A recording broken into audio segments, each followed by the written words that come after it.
Welcome to the Sitescope LDAP User Management movie.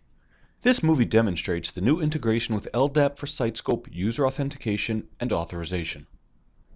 The integration enables you to define role-based permissions in Sitescope and associate those roles with LDAP user groups. This avoids having to define each Sitescope user manually in Sitescope, making managing user permissions more efficient. When using LDAP authentication, you can create user roles with relevant permissions and map those roles to an LDAP group. All users in the LDAP group are granted the same permissions as the mapped user role. Note that you must have LDAP access connection parameters. Your LDAP credentials should grant you permissions to run search queries on your LDAP server. First, define a login name and password for a Sitescope administrator and log on using these credentials.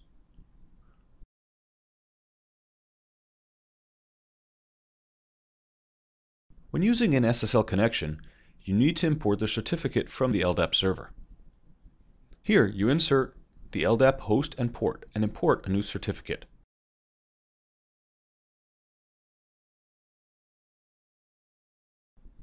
Next, configure the default LDAP parameters. Here, you insert the relevant LDAP parameters.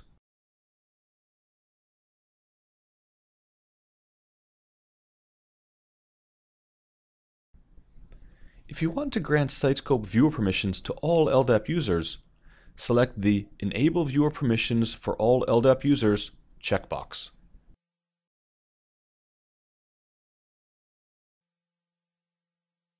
The advanced settings contain default parameters for Active Directory LDAP. If you're going to use another LDAP server, consult with your LDAP administrator about these parameters. Now you can test the connection to your LDAP server.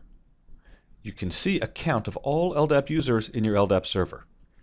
If you have connection problems, Sitescope sends you an error message detailing the problem.